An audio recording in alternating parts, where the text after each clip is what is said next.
Hello दोस्तों। तो पिछले एपिसोड में हमने देखा कि किन्यो हांशु को ये जख्मी हालत में देखकर काफी ज्यादा गुस्से में आ जाता है, जिसकी वजह से वो अकेले ही यान फैमिली के सुपरडेंट को मारने के लिए चला जाता है। पर उसे मारने के बाद वहाँ पर जेड सोर्ड सेट का लीडर भी आ चुका था, जो कि किन्यो पर काफी ज्यादा गुस्सा दिखा रहा था। अब आगे तो नेक्स्ट एपिसोड के शुरू में हम देखते हैं कि वो सेट लीडर किन्यू पर हमला कर देता है, जिसे ब्लॉक करने के लिए किन्यू ने अपने सामने एक शील्ड क्रिएट कर ली थी। ये देखकर उस सेट लीडर को काफी ज्यादा गुस्सा आ गया था, इसलिए वो अपने पांचों के पांचों सोर्स को कंबाइन करके किन्यू के पीछे लगा देता है। किन्यू भी बहुत ही तेजी के साथ मूव करते हुए उस तलवार से अपना पीछे छुड़वाने की कोशिश करता है, पर जब वो तलवार उसका पीछा नहीं छोड़ रही थी तो किन्यू को भी मजबूरन अपनी पपेट सोर्ड को बाहर निकालना पड़ा था, और उसकी वजह से हम देखते हैं कि वहाँ पर एक बहुत बड़ा ब्लास्ट हो जाता है, जो देखकर वो जेड सोर्ड सेट का लीडर काफी ज्यादा घबरा गया था, क्योंकि अब किन्यू के साथ उसके सोल पपेट भी आ चुका है, जो कि हम जानते हैं कि बहुत ज्यादा पावरफुल है। यहाँ पर वो सोल पपेट आते साथ ही वहाँ पर मौजूद सेट लीडर की बाकी की क्लोज को बड़ी तेजी के साथ मूव करते हुए जान से मार देता है, जिसके बाद किन्यू ने भी अपनी सोर्ड का इस्तेमाल करके उस सेट लीडर को जान से मार दिया था, और उस सेट लीडर की बॉडी से बहुत तरह के ट्रेजर भी बाहर निकल कर आ जाते हैं। यहाँ वो सेट लीडर मरने से पहले किन्यू से कहता है कि तुमने ये बिल्कुल भी अच्छा नहीं किया, इसकी वजह से तुम और तुम्हारे सारे चाहने वाले मारे जाएंगे। दूसरी तरफ सेट लीडर के भाई को भी ये खबर मिल चुकी थी कि मेरे भाई को एक किन्यू नाम के शख्स ने मार दिया। किन्यू घर वापस आने के बाद उस सेट लीडर की एनर्जी क्रिस्टल को एब्सॉर्ब करने की कोशिश कर रहा था, ताकि वो अपनी कल्टीवेशन लेवल को बढ़ा सके, और ऐसा करते हुए वो डार्क स्टार के लास्ट स्टेज पर पहुंच जाता है, जिसकी वजह से उसकी कुछ न्यू एबिलिटीज भी ओपन हो गई थी। यहाँ किन्यू खुद को पूरी तरीके से स्ट्रॉन्ग करने पर ध्यान दे रहा था, क्योंकि वो जानता था कि आज के दिन उसने जो किया है उसकी वजह से जेड सोर्ड सेट वाले चुप नहीं बैठेंगे, इसलिए वो खुद की प्रैक्टिस करने के लिए अपने गोल्डन स्क्रोल में से एक 9th लेवल के डीमन किंग को बाहर समन कर लेता है, जिसका नाम था कोंगलोंग। यहाँ किन्यू कोंगलोंग से कहता है कि तुम एक 9th लेवल की डीमन किंग हो, और मैंने अभी कुछ कल्टीवेशन टेक्निक सीखी है, जिसके लिए मैं चाहता हूँ कि तुम मुझसे फाइट करो, ताकि मैं उन टेक्निक्स को अच्छे से प्रैक्टिस कर सकूं। ये सुनकर कोंगलोंग फौरन से किन्यू पर हमला करना शुरू कर देता है। यहाँ इस फाइट के दौरान किन्यू नोट करता है कि कोंगलोंग की रफ्तार तो बहुत ज्यादा है, इसलिए वो कोंगलोंग से कहता है कि तुम काफी ज्यादा खतरनाक हो, इसीलिए तुम जेड सोर्ड सेट के एम्परर से फाइट कर सकते हो। जिस पर कोंगलोंग बताता है कि मास्टर, मैं आपके लिए किसी के साथ भी फाइट करने के लिए तैयार हूँ, लेकिन एम्परर यो बहुत ज्यादा खतरनाक इंसान है, मुझे नहीं लगता कि मैं उनसे जीत पाऊंगा। साथ ही वो यहाँ पर किन्यू को वार्न करते हुए कहता है कि मास्टर, अभी के लिए आप जिस लेवल पर मौजूद है मुझे नहीं लगता कि आप भी उसे हरा पाएंगे। ये बिल्कुल वैसे ही होगा जैसे एक अंडे और पत्थर को आपस में टकराया जाए, इसलिए मैं आपसे कहना चाहूंगा कि आपको भी उनसे पंगा नहीं लेना चाहिए। जिस पर किन्यू जवाब देते हैं कि ये सब सोचने के लिए बहुत ज्यादा देर हो गई। इसके बाद हम लोग 1 साल बाद का सीन देखते हैं, जहाँ किन्यू खुद से कह रहा था कि बहुत वक्त हो चुका, लेकिन अभी तक मेरी मुलाकात हाफी और सेबल से नहीं हो पाई, मुझे कुछ भी करके अपने भाइयों को ढूंढना होगा। और वो ये कहते साथ ही अपने पास से एक मैप निकाल लेते हैं, जिस पर वो कहते हैं कि फेरी लैंड तो बहुत ज्यादा बड़ा है, मुझे मालूम नहीं कि आखिर मैं उन लोगों को कहाँ पर ढूंढूंगा। तभी अचानक वहाँ पर किन्यू के असिस्टेंट और हांशु भी आ जाते हैं, जो कि किन्यू के पास आते साथ ही हांशु फौरन किन्यू के सामने झुक गया था। वो किन्यू से कहता है कि मास्टर, मुझे माफ कर देना, मैं आपके किसी भी काम नहीं आ पाया, ना तो मैं आपके लिए वो मैप ला पाया हूँ, ना मैं आपकी और कोई मदद कर पाया। जिस पर किन्यू मुस्कुराते हुए उसे सिर्फ देख रहा था। साथ ही साथ यहाँ पर किन्यू देखता है कि हांशु अपने गोल्डन एलेक्सर स्टेज पर पहुंच चुका है, यानी कि उसने दिन रात मेहनत करके खुद की कल्टीवेशन पर ध्यान दिया होगा।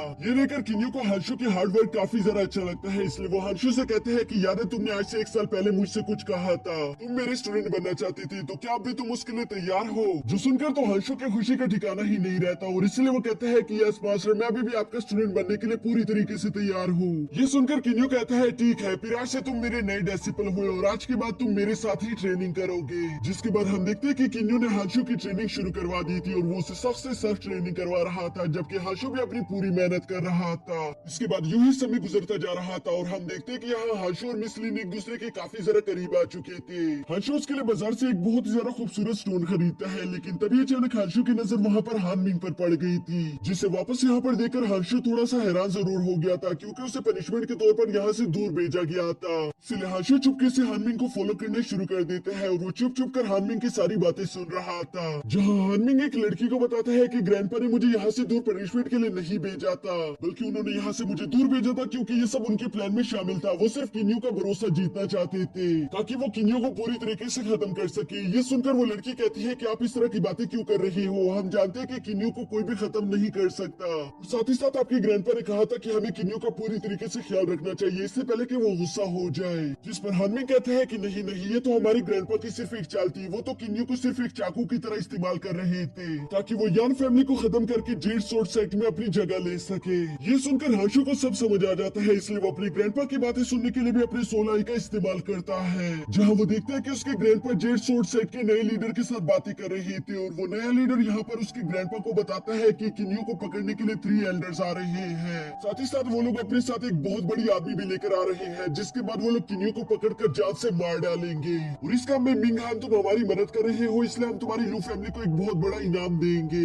ये सब सुनकर तो हांशु बहुत ज्यादा घबरा गया था। साथ ही साथ वो सोचता है कि मुझे कुछ भी करके अपनी मासी की हिफाजत करनी होगी, इसलिए वो सबसे पहले जाकर मिस लिन से मुलाकात करता है, जहाँ वो उसे वो स्टोन देते हुए कहते हैं कि तुम्हें मुझ पर भरोसा करना होगा। मैं चाहता हूँ कि आज की शाम तुम मास्टर किन्यू के साथ मेपल स्टार को छोड़कर चली जाओ, हो सके तो मैं भी वहाँ पर आने की कोशिश करूंगा, पर अगर मैं वहाँ वक्त पर ना आ सका तो तुम लोग मेरा इंतजार नहीं करोगे। मुझसे वादा करो कि तुम यहाँ से चली जाओगी। और ये कहने के बाद हांशु सीधा भागता हुआ यहाँ किन्यू के पास भी आ जाता है, लेकिन वो किन्यू को इस बारे में कुछ नहीं बताता कि मैंने क्या क्या सुना, बल्कि वो यहाँ पर किन्यू से कहता है कि मास्टर मैं आपके लिए एक बुरी खबर लेकर आया हूँ। असल में आपने जेड सोर्ड सेक्ट के लीडर को जान से मार डाला है, जिसकी वजह से एम्परर युवा पर बहुत ज्यादा गुस्सा है और मेरे ग्रैंडपा को ये बात बिल्कुल भी पसंद नहीं आ रही। वो डर रहे हैं कि कहीं वो हम पर हमला ना कर दे, इसलिए मेरी ग्रैंडपा चाहती है कि प्लीज आप ये स्टार छोड़कर चले जाए, नहीं तो आपकी वजह से हम लोगों की जान भी खतरे में आ जाएगी। और जहाँ तक आपकी और मेरी बात है तो मैं आपसे और ज्यादा कुछ नहीं सीखना चाहता, क्योंकि आपने मुझे ऑलमोस्ट सब कुछ सिखा दिया है। मैं जानता हूँ कि ये सब बहुत ज्यादा एम्बैरेसिंग है, लेकिन मुझे माफ कर देना, मेरे पास और कोई रास्ता नहीं। जिस पर किन्यू कहता है नहीं नहीं कोई बात नहीं, मुझे लगता है कि वैसे भी मैंने यहाँ पर काफी ज्यादा वक्त गुजार लिया, इसलिए अब मुझे भी यहाँ से चलना चाहिए। और यहाँ से जाने से पहले किन्यू कहता है कि याद है मैंने तुमसे एक बार कहा था कि मास्टर तुम्हें कुछ आर्टिफैक्ट और वेपन्स देंगे। और ये कहने के बाद किन्यू अपने पास से कुछ ट्रेजर निकालकर हांशु को दे देता है।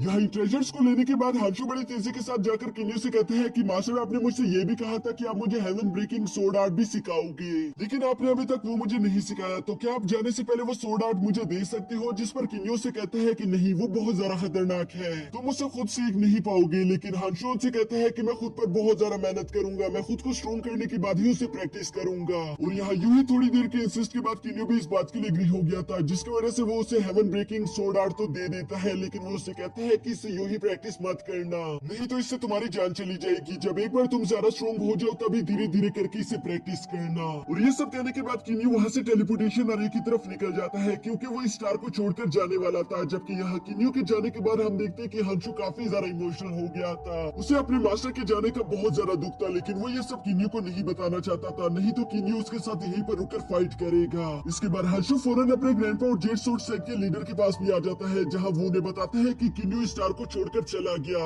ये सुनकर जेड सोर्ड सेक्ट का नया लीडर काफी ज्यादा गुस्सा हो गया था। वो मिंग हान से कहता है कि तुमने तो कहा था कि वो लड़का कहीं नहीं जाने वाला, तुम्हें इस बात का ध्यान रखोगे, लेकिन फिर भी वो यहाँ से चला गया। जिस पर मिंग हान कहता है कि कोई बात नहीं, वो अभी तक इस स्टार को छोड़कर नहीं गया होगा, मैं उसे जाकर रोकता हूँ। और ये कहकर मिंग हान अभी वहाँ से जाने ही वाला था कि तभी हांशु उस पर फौरन से हमला कर देता है, जिसे मिंग हान ब्लॉक करते हुए उसे पीछे हटा देता है। यहाँ मिंग हान हांशु को ये पावर रिलीज करता हुआ देकर कहता है कि अच्छा तो तुम हो वो गद्दार जिसने यहाँ पर किन्यू को भगा दिया। हांशु ये सब सुनकर अपने ब्लैक डीमन टेक्निक का इस्तेमाल करना शुरू कर देता है, जिसकी वजह से उसका ऑरा पिंक कलर का हो चुका था। लेकिन ये टेक्निक बहुत ही ज्यादा खतरनाक है, अगर वो इसका इस्तेमाल करेगा तो वो यहाँ पर मारा जाएगा। वो भी ये बात अच्छे से जानता था, लेकिन वो अपने मास्टर के लिए कुछ भी करेगा, इसलिए वो यहाँ पर इन लोगों से कहता है कि यहाँ पर चाहे कुछ भी हो जाए, हमें से कोई भी इस जगह को छोड़कर नहीं जाएगा, फिर भले मुझे उसके लिए अपनी जान ही क्यों ना देनी पड़े। यहाँ ये सब कुछ तो चल ही रहा था, जबकि दूसरी तरफ हम किन्यू को देखते हैं जो कि टेलीपोर्टेशन अरे तक पहुंच जाता है। वहाँ पर मिस लिन भी पहले से उसका इंतजार कर रही थी। वो किन्यू से कहती है कि हांशु आपके साथ नहीं आया, जिस पर किन्यू कहते हैं नहीं भला वो मेरे साथ यहाँ पर क्यों आएगा। और यहाँ मिस लिन किन्यू को सारी बातें बता देती है, जो सुनकर किन्यू समझ चुका था कि हांशु जरूर मुझसे कुछ छुपा रहा है, इसलिए वो बड़ी तेजी के साथ वापस हांशु को देखने के लिए जाता है। लेकिन वो वहाँ पर जैसे ही पहुंचता है वो देखता है कि हांशु की हालत बहुत ज्यादा खराब हो चुकी है। और बाकी की स्टोरी तो हम लोगों ने फर्स्ट एपिसोड में ही देख ली थी, जहाँ आने के बाद किन्यू वहाँ पर मौजूद हानमिंग और मिंग हान दोनों को जान से मार देता है। इसके बाद हम यहाँ पर देखते हैं कि किन्यू काफी ज्यादा इमोशनल होने के साथ साथ काफी ज्यादा गुस्से में भी था। वो अपनी सोर्ड का इस्तेमाल करके वहाँ पर जेड सोर्ड सेक्ट के नए लीडर को भी जान से मार देता है।